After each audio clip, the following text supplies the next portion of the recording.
We're here in Amsterdam at Mietberlage Blockchain Talks. We just had a discussion, Bitcoin Core versus Bitcoin Cash. Justin Bonds, he promotes Bitcoin Cash. How do you look back on the discussion? I think the debate went fairly well. It was a lot more civil than I think previous debates that we've seen, and I feel confident that in the debate I felt that my arguments were rational, and so from a rational sense I feel like I won. But that's obviously one of the downsides of a debate format is truth is often a bit more nuanced than just one point of view winning and the other point of view losing. Were there some arguments from Tone Phase that you were convinced of, or that you made a little bit doubt? Well, I didn't have any doubts, but he did make a good point in saying that miners won't create blocks that are too big, and I felt like that was a point that actually reinforced my point of view, in that we don't need a block size limit because miners won't create blocks that are too big. But I think one of the bigger points is that Tone Phase kept repeating that Bitcoin Cash was centralized, and I think factually that's simply not correct. If we're actually looking at, the consensus algorithm, how a public cryptocurrency actually works, governed through proof of work, the fact is that Bitcoin Cash is a decentralized cryptocurrency, and I think Tone Phase did fail to, counter that argument, or to provide like a good reasoning for why he thinks Bitcoin Cash is centralized. Yeah, he pointed out to actually the mining structure, that for instance Bitmain is a very powerful player. They're doing an IPO, and I mean, if you look at the picture, how decentralized is it? No, exactly, and I think my counter argument to that was actually very simple, is that Bitcoin and Bitcoin Cash, BCH and BTC, actually have the same mining algorithm. They essentially have the same miners. So if you say that Bitcoin Cash is centralized because of mining power, if you apply that same logic, then Bitcoin is centralized as well. So I think that's where that argument really falls apart. I really wanted to have a rational debate here and allow truth to really prevail. And I think actually the mining structure of Bitcoin Cash is equally distributed. I mean, right, it's equally decentralized or equally centralized depending on how you want to look at it. The other argument that Tone made was that Bitcoin Cash is centralized because the distribution is not as distributed. That is true, but it's not by a large margin. I also didn't see how that's actually relevant to the decentralization of a proof of work cryptocurrency. If we were talking about a proof of stake cryptocurrency, I would agree with him, but that's not how Bitcoin is governed. He also pointed out that actually the number of transactions it's lower than on the Bitcoin network, and actually the blockchain of Bitcoin Cash isn't that used heavily as the Bitcoin network. I mean, that's absolutely true. But like the way I'm looking at it, I'm analyzing these things, and fundamentally I think the emperor's not wearing any clothes here. Bitcoin just can't be used by a large number of people, by a significant amount of people.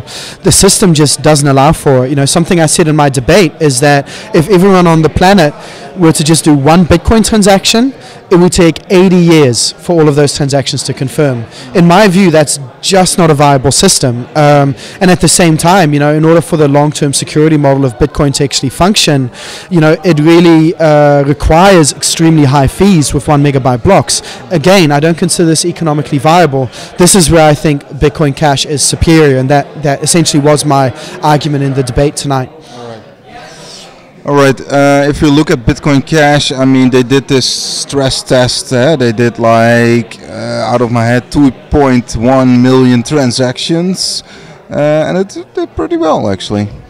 It was great. It was great. I mean, we had a 23 megabyte block, so I mean, right there off the bat, we have more than 20-fold the capacity of BTC, and I think that's not something that can really be debated. That's a fact. That actually payments. Works. Exactly, it's ready for business. It's ready for everyone to use. It's ready for applications. BTC is quite the opposite, and something I found is that, I mean, realistically, I think people that support BTC know that without second layer solutions, this is not a viable system for people to use, and I I don't consider most second layer solutions to be viable, actually, and especially not as a replacement for on-chain transactions. So I feel like that's where the BTC narrative really falls apart. If you look at the facts, Lightning Network is not ready. Lightning Network has, many problems, which I talked about in my debate, and Tony said, I mean, it is a very decentralized network, the Lightning Network. Well, I don't think that's true, and the reason why I don't think that's true is that the only way that I see the Lightning Network functioning today, without the routing problem being fixed, is that essentially it would have to centralize in a few large hubs. Otherwise, the routing problem, which has caused too many problems, essentially. But then you end up with a structure that's not too different to the current banking system, and censorship would be able to occur. And in terms of, my honest opinion is actually that BTC is far more centralized, not due to the protocol design, which is identical actually for the most part, but because of the culture of governance around it. I really think that a cryptocurrency, should be governed by people choosing between multiple implementations. I mean, otherwise there really is no freedom of choice, and you just end up with a GitHub dictatorship. And that's something that I think a lot of people rebelled against, to have this idea that this lead maintainer has the final say over the code for the entire protocol. I think that's something that people in Bitcoin Cash really don't agree with, and does not really agree with the decentralized nature of such a system. I think that a functioning decentralized cryptocurrency needs a functioning decentralized governance. What can we expect from the hard fork in November of BCH? Well, that's going to be a wild one. I know. I think currently.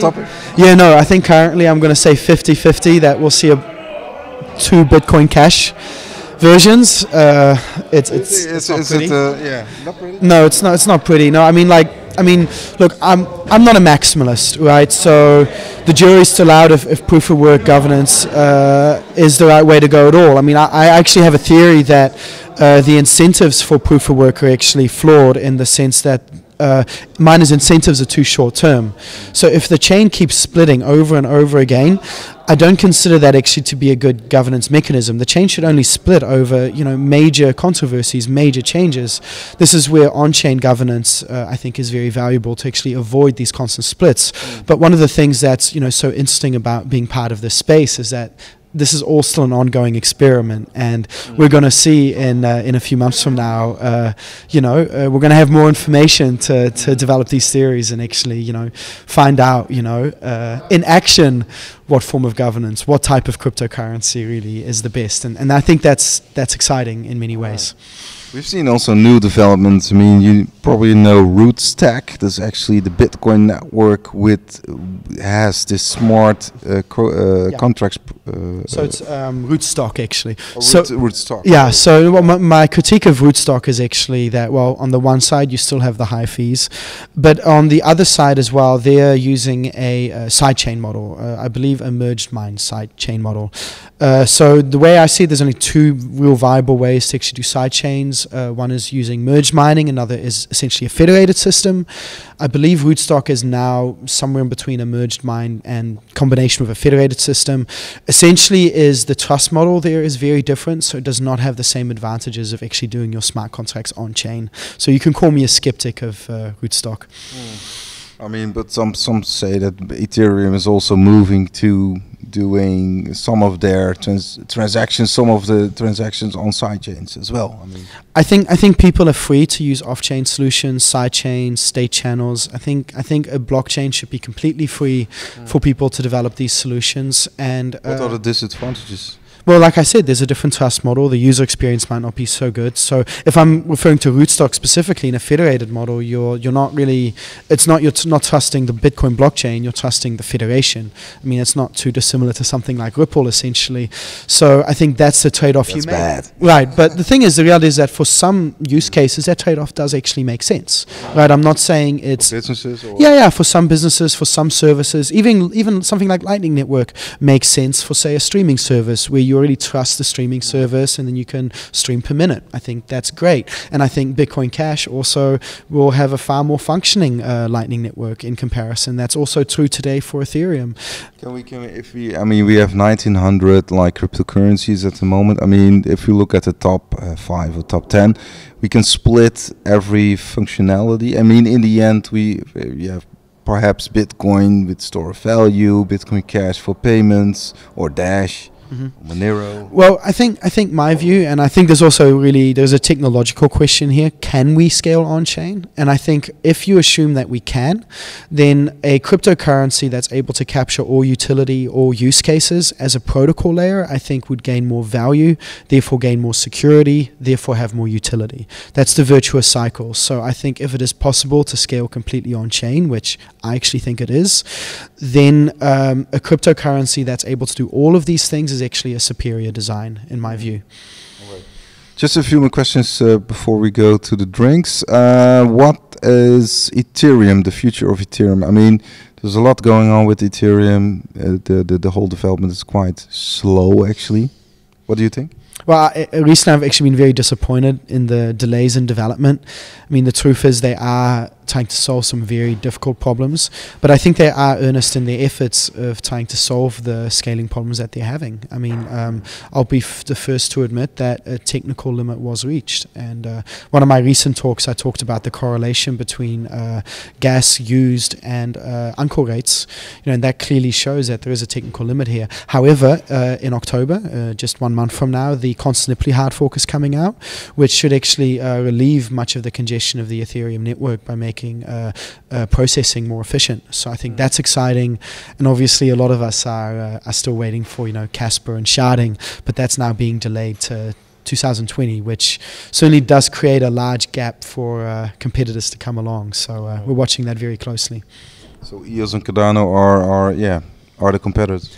I mean, EOS, Cardano, I would say Tezos, EOS, you already mentioned EOS. There's a number of them. I wouldn't, like Dash doesn't have Turing complete smart contracts yet, right? So I wouldn't necessarily put them in the same bracket. I would love to see Turing complete smart contracts on Dash. I might put that out as a proposal in a year from now or so. Decreed as well, but again, Decreed does not have Turing complete smart contracts. And I suppose this links back to my theory that a blockchain should be able to capture all of these use cases. So I think a Turing complete smart contracting system is actually very important for that. Yeah. All right. Last question: what are your top 3 favorite cryptocurrencies outside of Bitcoin Cash? All right. So outside of Bitcoin Cash. Yeah. Okay, you just made it more interesting. Okay, that's okay. So I can tell you what the top 3 are in our fund, excluding Bitcoin Cash, and currently that's Ethereum is our largest. Quite a big stake. Yeah. Quite a large stake in Ethereum, indeed. It's obviously still the dominant protocol layer today. I don't think anyone can really biggest stake in the fund, or deny that. Yeah, it's our largest investment still. I think most of the businesses, most of the institutional adoption, most projects are being built on Ethereum. So I think that's quite an obvious bet. Our largest, second biggest investment is actually Bitcoin Cash with the recent price rise, but I'm excluding that. So I'm going to go straight to Dash. Even though it lacks smart contracts, I very much like the governance mechanism involved there, and if the governance mechanism works correctly, we should see smart contracts in Dash from a year from now. Otherwise, I'll have to revise my theories, I think. Let me see. So that's 2 now, right? So next up, I would say actually Monero. Monero has actually done quite well recently, and that is, as of now, our next largest holding. So there's so what? Because of the Turing complete mechanism. Well, actually, no, Monero does not have a Turing complete smart contracting system. Well, it's actually Monero is anonymity, and a lot of people really like Monero, and a lot of people, there's a strong community. I am a critic of Monero's governance, and actually its governance is very similar to Bitcoin, as a matter of fact, which obviously I'm a huge critic of, but at the very least Monero is more honest about that reality, I find. So that's the reason why that's there. But I think going down that list, I think Decreed is very close to that mark as well. They keep swapping places. Other privacy coins like Zcash or Zcoin or Zencash. Yeah, actually I like Zencash. Actually, Zencash and Pivx I'll mention because exactly, because they both have self-funding models and obviously have this anonymity set built in as well, which I think is a great combination. Right. Yeah. Thank you very much, Justin, again for this lecture, and all the best Thank with you. fun.